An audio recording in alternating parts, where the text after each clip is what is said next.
With the advent of a new virus, the intelligence of apes has greatly increased, while humans have begun to degenerate.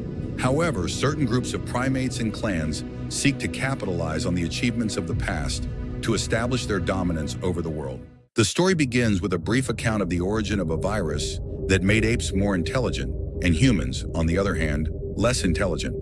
The chimpanzee Caesar once rallied his relatives to oppose humans and create a new society. After his death, after many generations, nature took its full toll, leaving civilization in ruins. 3 young chimpanzees, Noah, Anaya, and Suna, go in search of eagle eggs and climb a vegetated skyscraper. Noah is missing one egg, however, because tribal custom dictates that you can't take everything from the nest. So he jumps onto a neighboring building where he discovers another nest. The returning eagle knocks him down, but before he does, he manages to grab the egg. On their way home, the trio notices someone among the trees. As they pursue the stranger, they find only a cloak left behind. Back in the village, they prepare for the rite of passage to adulthood, for which the eggs are needed. The tribe is engaged in falconry. Noah's father, to whom he proudly shows the found egg, holds the honorable position of Master of Eagles. However, the rag found causes his father alarm. Late in the evening, he sends a warrior to drive the strangers away. At night, when the entire tribe is asleep, Noah spots the stranger in the camp and forces him to leave. In the course of the struggle, the egg is broken. To avoid upsetting his father, Noah decides to get a new one before the morning ceremony and leaves the settlement on horseback. Spotting flashes of light in the forest, he comes across a mortally wounded warrior killed by raiders using electric weapons. Noah hides, but the attackers spot his horse coming back to the settlement. He runs after it, but when he reaches the village, he sees only houses engulfed in flames. The invaders take prisoners. Noah tries to help, but is struck by a stun gun discharge. Taking advantage of the chaos, he climbs into the falcon enclosure, where his father is releasing the birds. At that moment, the leader of the gang, Gorilla, appears. He clashes with Noah's father, and the youngest chimpanzee is thrown down. Waking up in the morning among the ruins, Noah finds his father's body. He buries him and vows to find his kin and bring them back. He then sets off on his journey, bringing the taser he found. His road passes through the tunnel where they met the man the day before and leads to an abandoned, overgrown jungle town. Stumbling across his mother's handkerchief, he realizes he's heading in the right direction. After spending a restless night by the fire in an unknown place, Noah spots his father's falcon at dawn. He tries to tame it, but the bird only scratches his paws and flies away. Noticing smoke in the distance, the chimpanzee goes there, but suddenly falls into a hole. He miraculously clings to the vines and thus escapes from the fire.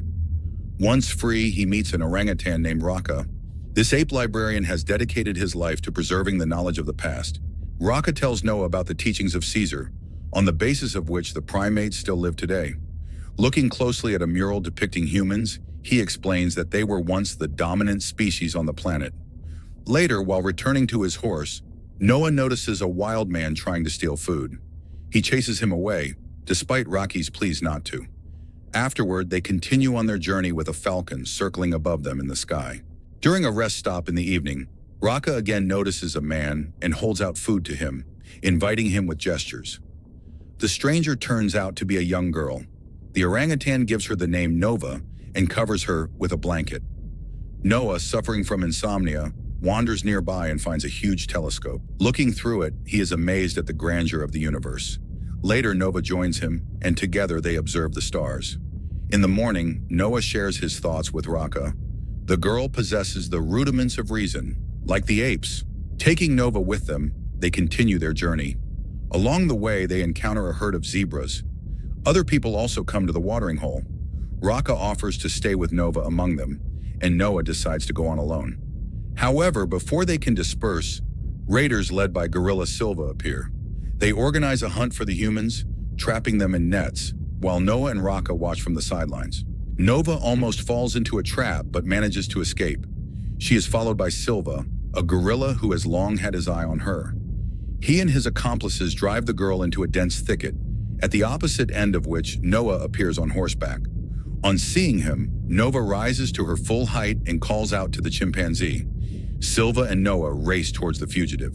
Noah is the first to reach her, knocking down the gorilla who has caught up with her with his paw. A robber rider tries to catch up with them, but the unexpected intervention of Rack with a club saves the fugitives from pursuit. After hiding and releasing the horses, Noah tells the orangutan that the girl can talk. He doubts it, but Nova turns to the primates and announces that her name is May. She tells them that she grew up among humans, many of whom have not lost the ability to speak despite the virus. The girl hid her gift in order not to attract attention and avoid the anger of the apes. Noah is in no hurry to trust her, but gradually overcomes his wariness and even shares a blanket with her.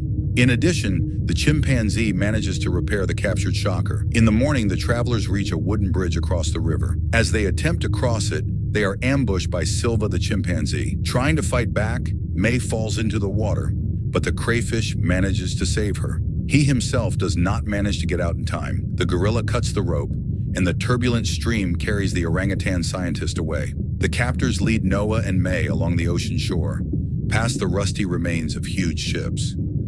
Inside one of these discarded ships runs the boundary of the apes' territory. There, the captive apes are forced to labor, reinforcing the coastal embankment that protects the settlement from the waves.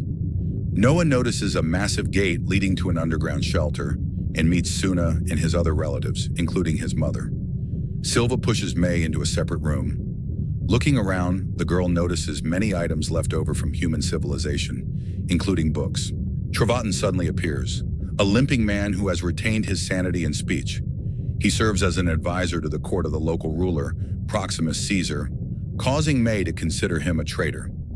Hearing the trumpets ringing, the men peer through a hole in the wall into the courtyard.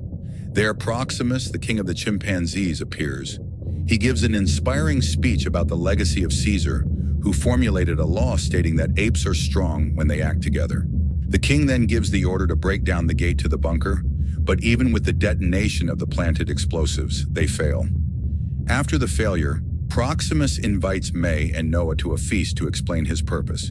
He is convinced that the bunker contains knowledge that will allow the apes to develop technology and establish themselves as the dominant species forever, eliminating the threat from humans.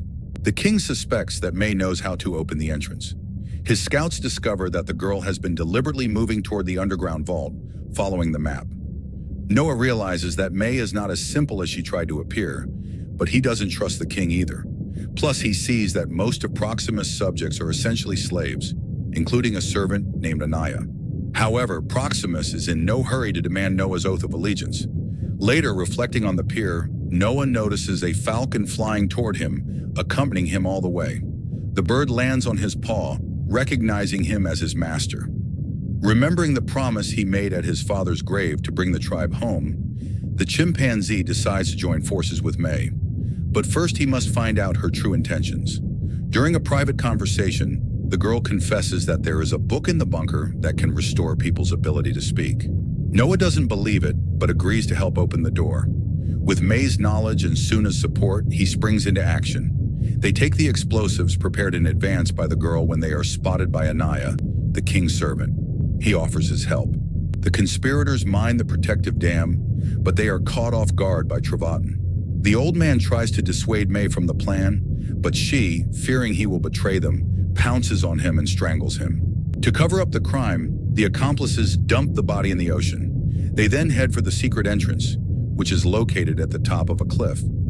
Noah has to climb up, carrying May, who is used to such movements. After reaching the top, they find an area with a ventilation shaft. After climbing through it, the monkeys and the girl climb down the ladder. Turning on the power supply, which hasn't failed even after years of downtime, the heroes begin exploring the underground rooms. May discovers the control panel for the armory and pulls out a hard drive. Meanwhile, the chimps find a classroom where they stumble upon a children's picture book. The images show humans as the dominant species, while the apes languish in zoo cages. Stunned by what they see, they nevertheless follow May, who suggests they leave. On the way, they come across a hangar where mothballed military equipment is stored. May activates the mechanism to open the gate. Sunlight illuminates the passage where King Proximus, surrounded by gorillas, is already waiting for them. He praises Noah for the work he has done and even invites his tribe to share in the triumph. At the same time, however, he demands that Noah immediately decide whether he is on the side of the apes or the humans. To speed up the decision, the king orders Suna's capture, and his henchman brings a knife to bear on her. While Noah hesitates, a powerful shot rings out. It turns out that May had thoughtfully grabbed a revolver from the armory and is now using it to shoot the primate holding Suna. However, Proximus is pleased with what is happening. He lets the girl go, realizing that the vault is full of weapons. But May realizes that the primates cannot be allowed to take possession of the military hardware. She rushes to the detonator, activating the pre-placed charges. The explosion shatters the protective rampart, and as the dust settles, the ocean water can be seen beginning to seep into the resulting gap. From an elevated position, May watches as the water rapidly fills the underground complex, forcing the monkeys to flee.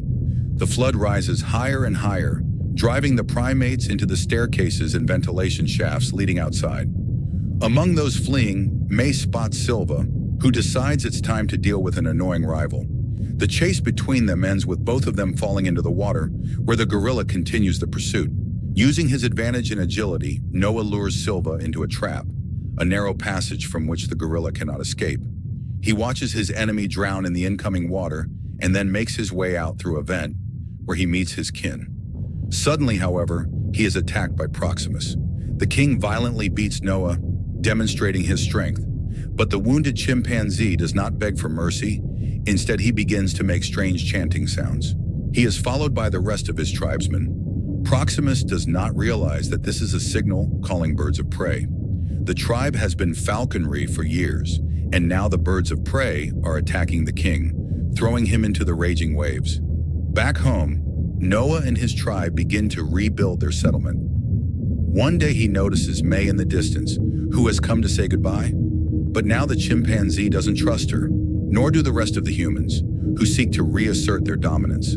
However, May does not have complete trust in him either, concealing a revolver behind her back. Nevertheless, Noah holds out to her the medallion of Rocky, someone who believed in Caesar's ideals and the possibility of peaceful coexistence between humans and apes. Noah then goes with Suna to observe the stars through a telescope, while May goes to the military facility.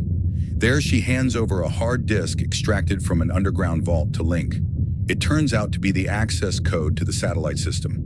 With its help, survivors around the world can reconnect with each other and begin to coordinate their actions. The movie ends, but the confrontation between humans and apes is just entering a new phase.